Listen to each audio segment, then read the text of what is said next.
line drill going on here. Is the Opti guys, Opti champ fleet in the harbor, practicing a conveyor belt start line drill. Here's the pin end right over there. I think the boat end's right out of the picture here somewhere.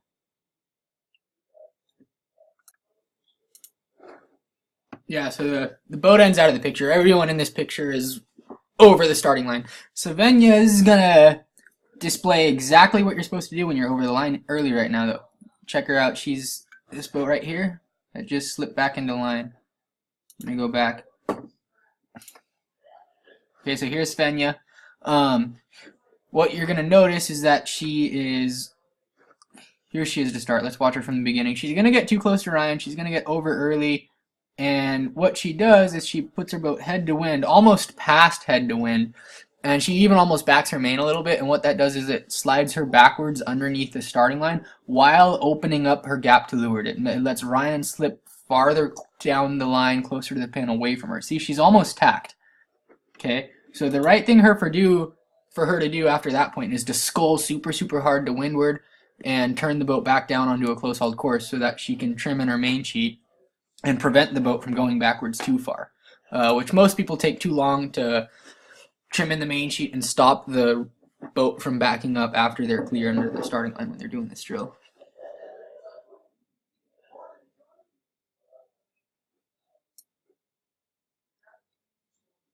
Oops.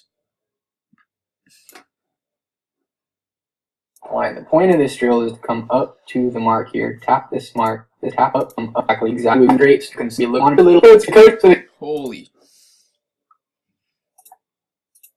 So the coach boat's a little too high for the shot right here. What we want to do is we want to be looking straight down the starting line and having a good visual of who exactly is on the line. The point of this drill is to come up to the mark here, tap this mark, and keep the bow of your boat exactly perfectly right on the line with the least amount of movement possible without tacking, staying on starboard until you drift all the way down to the pin end.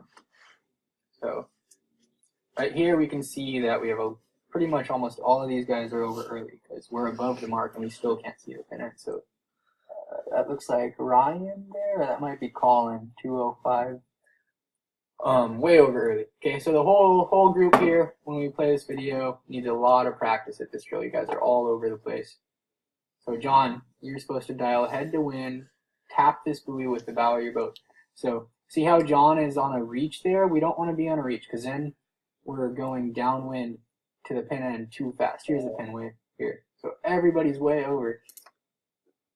So it's important to realize that point of the drill is to take as long as possible to get from the boat end to the pin end. So it's a drill of holding your spot on the line as well as keeping the bow of your boat on the line, both at the same time. So both of those things also are have important. This group psychology thing going on where John comes in and sees everyone else over early and he assumes that they're right? The group's correct because they're a group is the assumption, which is false. That was very good what John did there where he dialed up. That's the angle you want to do this entire drill at, a really tight close hauled angle. You don't want to backwind your sail, you just want to go head to wind and let your boat drift backwards because if you backwind your sail, you're going to end up sliding to leeward faster. So here's a shot down the line. Everybody, I don't know what you guys are doing. You're not even in the picture because everyone's so far over. Actually, what that was is I started a new video. That was a clip. So Ryan's approach there was perfect. Okay, that's the way you're supposed to do the drill. And it looks like Oliver's approach there was that he just found a spot on the line. He found an open hole on the line and he put his boat in the spot on his starting line. In real life, that's what you would do for this drill. Keep in mind that the goal is to approach up the starboard ley line, tap the buoy with the bow of your boat, and then run the entire length of the line with the bow of your boat exactly, perfectly right on the line. Okay, and Zoe's bow is pretty much right on the line right now, but also look at the angle of her boat, right? She's almost on a beam reach, or a tight reach down the line. You want to be as close to a close hauled course or even above a close hauled course the entire time because then your centerboard is turned more upwind and it's providing more lateral resistance slipping down the line, right? So you want the highest angle that you possibly can hold your boat at while you're drifting from this mark to this mark. So you want to hold the highest angle, you want to keep your bow right on the line, and you don't want to do very much up or down movement. You want to stay right on it. So Zoe's on a reach here. We want to always be pointing as high as we can through this drill. See the control with Ryan as he approaches the line. Perfect control with his boat speed, right into place, right on the line. A little bit over, so he dials it upwind, and then he slides back a little too far, but he starts to accelerate and get back up onto the line. So the whole goal is to move up and down the least amount possible. Hold the bow of your boat exactly perfectly right on the line. Zoe just sailed off the course. Oliver's sitting in the back of his boat trying to help it go backwards. That's good. So I don't like what Ryan just did there. He thought he had a bad lane because Oliver was over. And he did have a bad lane because Oliver went over. But the challenge of the drill is to try to stay there. Try to hold that lane as long as you can. So Ryan should still be right in here. So Svenja's over early and she's heading down because she's over early. The right thing to do is to head to wind and let the boat drift back. Okay? It's plenty windy here, so we don't need to back our sails. The goal is to take as long as possible to get from this buoy over here to the fin end, as long as possible. So you want to be almost on a close hauled course the whole time, controlling how far up and down you go with your main sheet. Svenja just sailed away. She was right in the right spot doing the drill, and she just decided she was going to sail away to Never Never Land and come back. Well, what I do like is that she came back to set up at the boat end again. Hesitation to sheet in and get your boat up to the line after you started drifting backwards. Yeah, we'll just pause the frame right here because, like, the surprising thing, or I guess I would use the word remarkable, but it's overstating it, is that how quickly did everybody get from right on the line to 2-3 boat lengths away? It happened really fast. And the other interesting thing is that it happened collectively, right? It happened to the whole group all at the same time. So there's some type of relative, you guys are taking relative positions to each other and you're trusting the group, which is both good and bad. It's good when the group's right and it's bad when the group's wrong. You have to know the fleet and you have to know the people you're sailing with and you have to know when they're right and when they're wrong. So let's just watch how fast everyone drifts down once everyone gets set up. You guys can see how good of a job you're doing. John, this hesitation to sheet in and get your boat up to the line after you started drifting backwards, that's what we need to fix if we want to win starts. Okay, if we want to win starts, we have to know where the line is. We can't let ourselves drift this far away from it. We have to be more aware that could happen. From way far this we get starts backward and back. Whoa, where did I go? So this part's really funny because Crew at this moment looks perfect, right? He's got the perfect approach to come up, tap the buoy with the bow of his boat. He looks confident. He's like, I'm ready to do this drill. I'm ready to do it all right. And then he just tacks away. Never mind. I'll do it tomorrow. Was over, so everybody goes over. Now the whole group's under, so everyone goes under. Okay? This is starting to look really good now. Now everyone's doing it quite right. Alex goes over early to the right, move his head to wind, and let your boat drift backwards.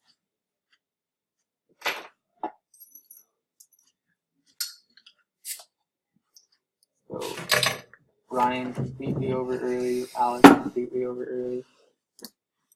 Zoe's cutting the mark. Just want to tap it with the very, very front of your bow. You just want to tap it. You don't want to pass it. And if you do pass it like this, you don't push off of it and on a beam reach. You go perfectly head to wind. You stick your bow exactly head to wind. And you let your boat drift backwards.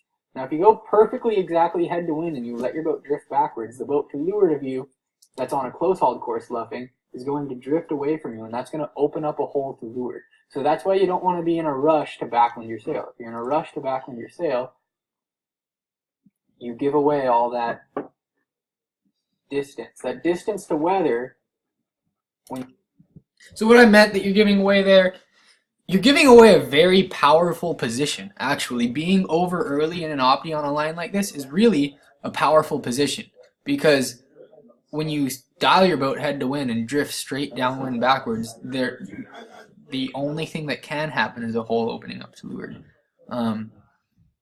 Over early, that can be turned into distance that you go perfectly straight backwards. In which case, you're not sliding to leeward, you're not sliding down the line, and that can open up a hole for you. So when you're over early before the start, it can be a good thing if you use it right.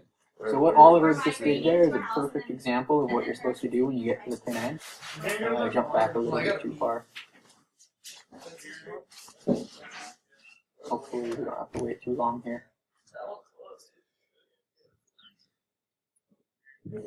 Just skipped it again, kind of. Sorry, guys.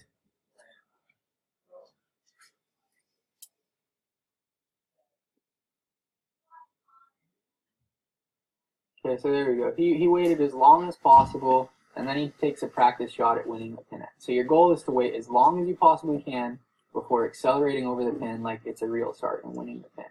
So that's what you're supposed to do when you get down to the pin. It's seems to be one of the harder parts of the drill that we don't get people doing as often as we should.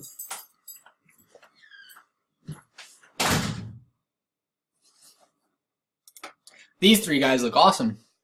Okay, who's that? Blake and Ryan and John. That's really pretty perfect looking. Good spacing between the boats, right? Everyone has a good, healthy lane to leeward, but you're not too far away so that it's unrealistic. You're all at the right angle, right? You're very, very high. You're pointing really high. But if you sheet in, your sails will fill and stop your boats from going backwards. Except for John, who looks like he's backwinding right now. Let's see what comes next. Perfect approach there by Ryan. Just barely tap the buoy, but you let your boat slide back too far, right? So the whole point of this drill is control, control, control. You have to control your boat. How far to windward it goes, how far to leeward it goes. You're letting your boat slide way too far to leeward there. And you're on a beam reach as well, so you're drifting towards the pin. You want to take as long as possible to get from this buoy to this buoy without tapping. So funny how fast that went from everyone looking perfect to Blake, what happened to you? And John, you didn't see where I pointed at you because it's off the screen. This 6, 7, 8 boat lengths, Blake. So you gotta pay more attention, okay? When the person next to you, when the guy next to you, you should need to be taking relatives on Ryan, right? Because he's on the line fighting kind of for the same spot that you are, fighting for a good spot next to you. If he's up here and suddenly you're down here, that's an immediate sign that something's wrong. And second or thirdly, it's also very confusing, is why is your centerboard up? So you should have dialed perfectly head to wind there, even slightly past it, and then you would have opened up a little bit more of a hole. I mean, you have a huge hole, but remember the goal is to take as long as possible to get from this buoy to this one. So Svenja, you started backing your sail up before you even quite got to the line there. Really good job of maintaining position on the line, but look, you're starting to drift backwards, and that's a late reaction. Okay, still pretty good, still really good. Svenja looks really good there. The point is good Svenja. Keep your bow perfectly exactly right on the line. Nope. And with good main sheet control, you can do that. You can accomplish that. Well, it still worked out actually really well. Really good, Ryan. Ryan's doing it perfectly at this moment. That looks really good, but he's starting to drift back. Should be main sheet on already. Drifted back too far. Late reaction on the main sheet. Late reaction. Svenja beat him to it though. But then you needed to hold it farther, Svenja, and get up to the line. You should not be backing your sail. You got to get up to the line first. You were looking at Ryan and all those other guys. Even if you go over the line, just go head to wind and let your boat drift directly straight backwards downwind. So when you let your boat drift directly straight backwards downwind after going over early, because I haven't said this yet. To leeward. You're not giving up gauge to leeward. Here's another example. This is out in the ocean, so there's some swell, there's some chop, there's probably a little bit of current, and so that's another challenge to the drill, is you have to factor all of those things in order to keep yourself right on the line. It looks like everyone isn't factoring the down coast current in as much as they should be here. Your sail probably almost doesn't need to ever be completely luffing if you're going to do the drill perfectly. Who's this guy with the silver spars? What's he doing? So Alex, you didn't even get to the line. You've already dumped your sail. Here, Blake is going to start drifting backwards right there. And what Blake should do, when I press play, he might actually do it. Looks like his sail's full. Is you want to keep your sail half full, half luffing. You keep the leech of it with pressure in it driving you forward, but you don't need too much because then you're going to go over early. So you have to have the right amount of pressure keeping your bow right on the line. We want to do as the least amount of going up too much and then back and then reacting and going up and then coming back and going up. That's not control. Okay, control is staying completely. That's reaction. Totally. I forgot to say that. That's right reaction. Okay, so that's a lot to ask, really, and that's the goal. Control versus reaction.